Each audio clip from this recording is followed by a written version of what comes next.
Shalom, shalom, it's the brother Kadash. I want to start off by giving all praises to Yahweh, Bahashem, Yahweh Shai, Bahashem, Rakwa, Kwadash.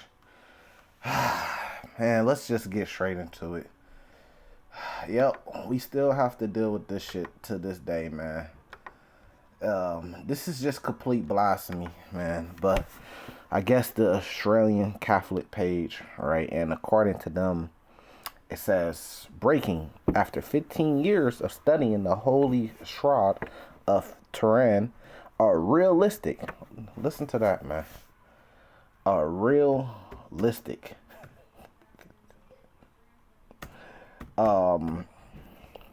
reproduction of what Jesus Christ actually looked like according to the Holy Shroud has been presented today.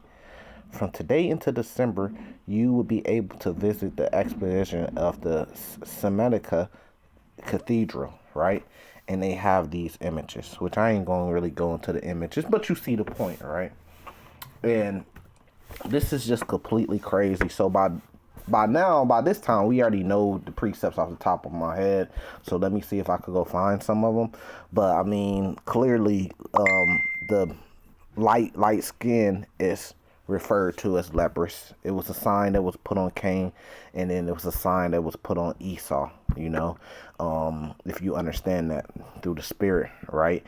But the Bible gives us the image of the Lord. It clearly gives us the image of the Lord, and they coming out with these things, which is bullshit. I'm trying to pull up, I'm gonna have to go get my Bible because I'm trying to get my computer together so I could search these things, these precepts for you. But this is just complete blasphemy. And they're coming out saying that this is a realistic.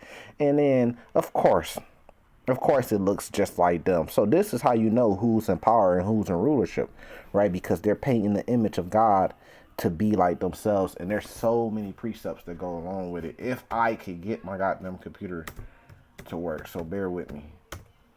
The first one we're going to start at is Revelation chapter 1. Okay, here. Let me pause this. Okay, my internet's messing up, so when I got my Bible, and this is why the Bible will forever be better than cell phones, internet. It's all right here when you learn how to wield your sword. Revelation chapter 1, verse 7. Actually, yeah, it's talking about Yahushua, right? Verse 13. It says, in the midst of the 7 candlesticks, one like unto the Son of Man, clothed with a garment down to the foot, and girts about the paps with a golden girdle, right? It says, his head and his hairs were white like wolf. This is old English, man. They always try to spin this and say, look, it says his head was white. Well, the guy that you're looking at on your screen, they call themselves white men, but they're not white. Nobody is actually white. That would be pale. Some could even say like a reddish or pinkish pale. So they're not actually white. So you can't use that in this sense. This is old English. What is it talking about? It's just saying the hairs of his head were white like wool. Now it says his head and his hairs were white like wool, which means the hairs of his head were white like wool, as white as snow. So it's just that simple. His hair is not white, and it's shrinky and shit. And it says white like wolf, which, we're going to give you another precept on that. It's saying that he had white hair that looked it white and looked it like wool. Is this woolly hair or is it shrinky like doggy hair?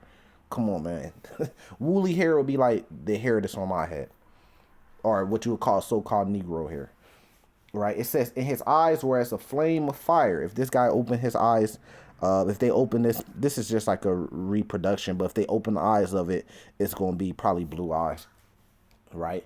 It says it's not going to be like, if you see my eyes in the sun, they're brown. But if you see it in the sun and the sun is beaming in on my eyes, it's almost going to be like a reddy color, But other precepts in the Bible speaks about the Lord drank a lot of wine, and when a man drinks wine, it turns his eyes red, right? It says, in his feet like into fine brass as they burned in the furnace, and his voice as the sound of many waters. So you could go do your own research, man. It says as the other translations go wrong on this, but if you go to the KJV, which is older than those translations, it says as if they burnt in the furnace. The word burnt means something that burnt in past tense. It already burnt. It's not burning, it already burnt. And anything that you burn is going to come out very, very dark brown or black. It's just that simple. Go Google burnt brass and see what you come up with and what color you come up with. 9 times out of 10, it's going to be a brownish color, probably close to my skin color or even darker, right? And it's just that simple. So let's give you another precept.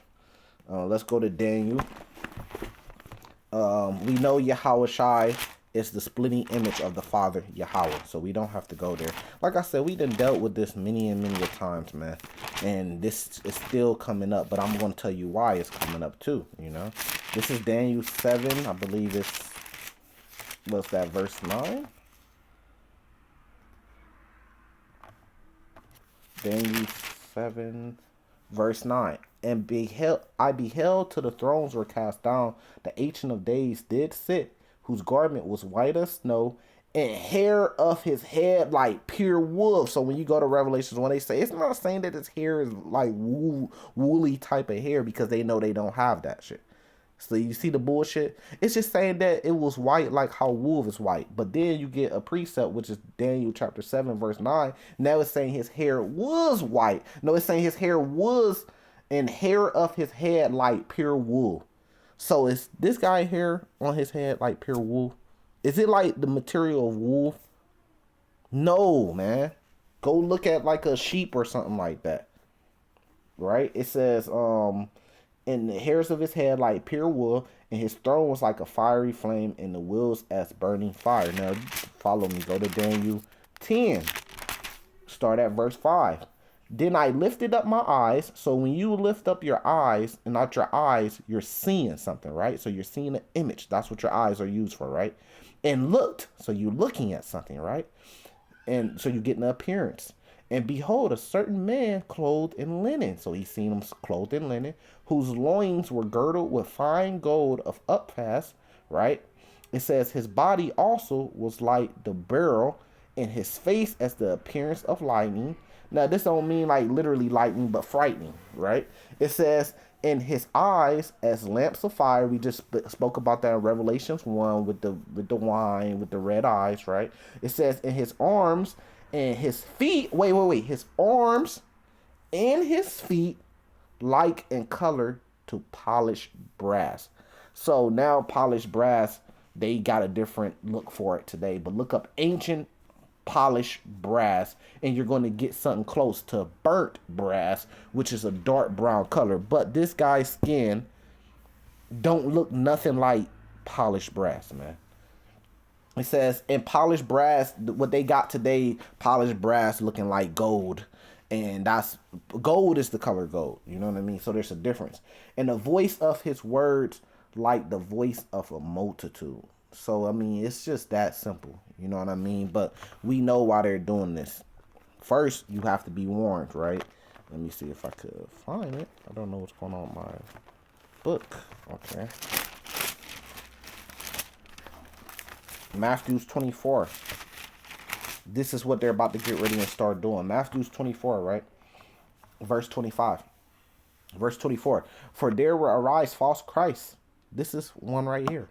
False Amashiachs, right? And false prophets, and shall show great signs and wonders, insomuch that if it were possible, they shall deceive the very elect. Right? So this is an exposition, and they saying you could go see it. That's like a great sign and a great wonder. Look, come, he's over here, right? But it says they should deceive the very elect if it were possible, but it's not possible for them to deceive the elect. You see what I'm saying? It says, behold, so we not deceived by this. That's why I'm calling bullshit on it, and it's blasphemy. It says, behold, I have told you before, where if they shall say unto you, behold, he is in the desert, go not forth. Behold, he is in the secret chambers, believe it not. Behold, he is in the expedition. Behold, he is in the Salamanca Cathedral. Believe it not. And this is a perfect example of it, right? It says, for as lightning cometh out the east and shineth even to the west, so shall also coming be the coming of the Son of Man be. Why? Because he's gonna come from the heavens, the skies. Every eye is gonna see, and it speaks about that in Revelations 1:2. That's how you know this is all connected and it all makes sense. Let's go to the book of Second Thessalonians, right? Verse it's Second Thessalonians chapter 2. Hold on. Let me find something.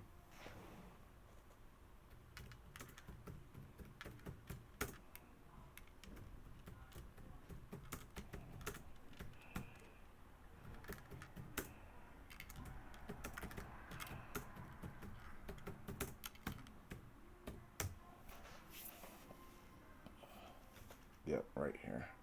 All right, Second Thessalonians chapter 2. I just want to go straight to the point. Verse 3, it says, let no man deceive you by any means. This is deception, man. And that's why the man that look like this man on this picture are called the devil today, because the word devils goes back to deceiver. It says, let no man deceive you by any means, for that day shall not come except there come a falling away first, and that man of sin be revealed. This is the man of sin that you're watching, that you're looking at on your screen. And the son of perdition, who opposeth and exalteth himself above all that is called God, for that is worship, so that he as God sitteth in the temple of God, showing himself that he is God. Why? Because we know who has rulership, who has the most power on earth, look exactly like this man that's on your screen. That's a fact. That's just simple, right? You go to the world superpower, number one superpower, which is America, Mystery Babylon in the Bible, and the ruling class of America, who they say the majority is of America, is their people look like this people, Caucasian people, Edomites in the Bible, right? So he's sitting in the temple of God because he's sitting at the top like he's God and have control over everything. And then he's showing himself like, look, this is how Jesus look. This is how God look. When you go on Google and you type in God, images of them pop up. When you go on Google, you type up Jesus, images of them pop up. But when you go on Google, you type in Russian icons, and then you see the different prophets and Yahweh Shai and who the word calls Jesus, dark images pop up. So they got a lot of friction with Russia for a lot of different reasons, but it's prophecy that Gog and Magog, which is Russia, the chief prince, right, is going to destroy America with nuclear missiles, which is Mystery Babylon in the Bible. This is First Maccabees chapter 3 verse 48.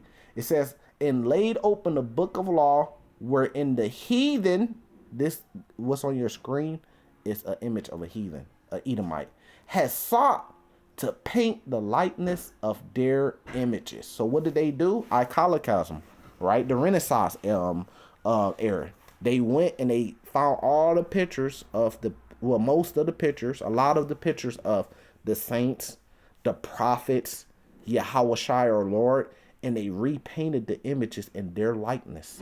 So it's no different than what they're doing today on the internet. They're repainting the images and saying, look, the Israelite people look like the people that's in the land, the small hats that's in the land right now, even though they're not the real Israelites. And the Bible tells us about that. And they said, look, the Lord Jesus, he looked like this. He looked like us.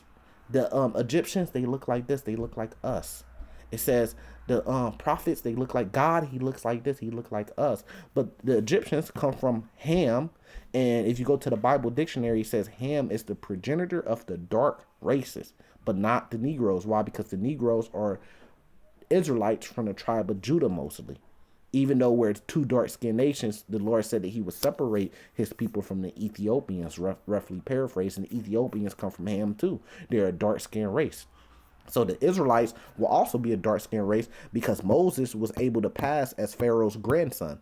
So the Egyptians back then were dark-skinned people, and Moses was dark-skinned. He was an Israelite, right, from the tribe of Levi, and the rest of his people, the Israelites, they were dark-skinned too. Different shades of brown.